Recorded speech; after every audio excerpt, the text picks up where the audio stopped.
என் அன்பு செல்லுமே, நல்ல நேரம் எப்பொழுது வரும் என்று கேட்ட உன்னுடைய குரலுக்கு நான் ஓடி வந்துவிட்டேன். நல்ல நேரம் வந்துவிட்டது. உன் வாழ்க்கையில் இனிப்பான பல தருணங்களை நீ அனுபவிப்பாய். மற்றவர்களை பார்த்து வியந்த உன்னுடைய மனமானது உன்னுடைய வளர்ச்சியை பார்த்தே வியக்கப் போகிறது. சிலர் உன்னுடைய வளர்ச்சியை பார்த்து பொறாமை கூட படலாம், ஆச்சரியங்களை கூட படலாம். ஆனால் இதை எதையுமே நீ பொருள்படுத்தாமல் உன்னுடைய வாழ்க்கையில் நீ மேலும் மேலும் முன்னேறி கொண்டே இரு. சில விஷயங்கள் உன்னை தடுப்பதற்காக குரல் கொடுக்கலாம், இது சரியில்லை என்ற. ஆனால் உனக்கு அது சரி என்று தோன்றினால் நிச்சயமாகவே நீ அதை செய்யலாம்.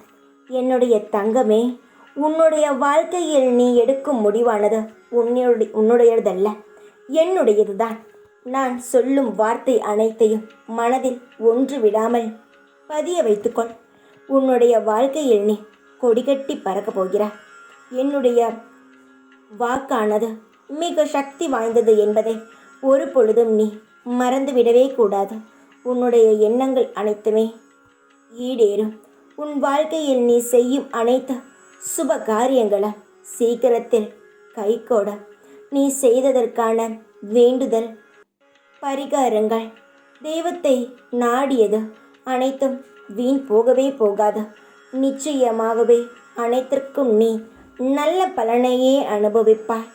ஷீரடியிலிருந்து உனக்காக ஒரு கடிதத்தை அனுப்பியிருக்கிறேன். என்னுடைய தங்கமே, உன்னுடைய வாழ்க்கையில் பல இன்னல்களான தருணங்களை நீ சந்தித்தாய். அதனால் பல தூக்கங்களை இழந்தாய், பல நிம்மதிகளை துளைத்தாய். என்னுடைய தங்கத்திற்கு இப்படிப்பட்ட சூழ்நிலை எல்லாம் வந்துவிடக்கூடாது மீண்டும் என்று என் மனதில் முடிவெடுத்து நான் உன்னுடைய வாழ்க்கையை சரி செய்வதற்காக ஓடி வந்துவிட்டேன். என்னுடைய அனைத்து கண் பார்வைகளும் உன் மீது இருக்கிறது.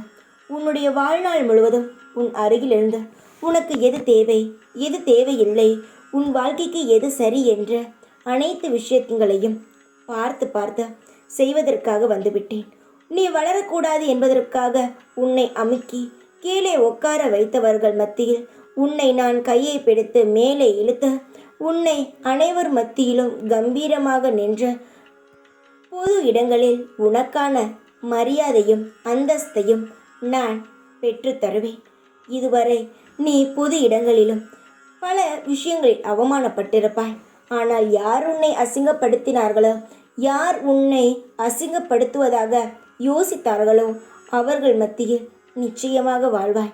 இப்பொழுது இருக்கும் காலங்களை வைத்தெல்லாம் எதையும் தீர்மானித்து சாய் சொல்வது அப்படியெல்லாம் இல்லை, என் வாழ்க்கையே ஒரு வித்தியாசமான ஒரு விஷயம் என்று நினைத்து உன் வாழ்க்கையை நீயே தரமட்டமாக தாழ்த்தி கொள்ள வேண்டவே வேண்டாம்.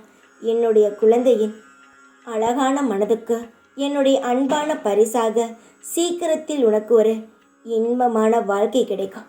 அதில் நந்தவனம் போல உறவுகளும் சொந்தங்களும், உனக்கு உரிமையான செல்வம் செழிப்பும், நிம்மதியான நோய் நொடி இல்லாத வாழ்க்கைகளையும் நீ நிச்சயமாக அனுபவிப்பாய். இதில் எந்த ஒரு மாற்றமும் கிடையாது.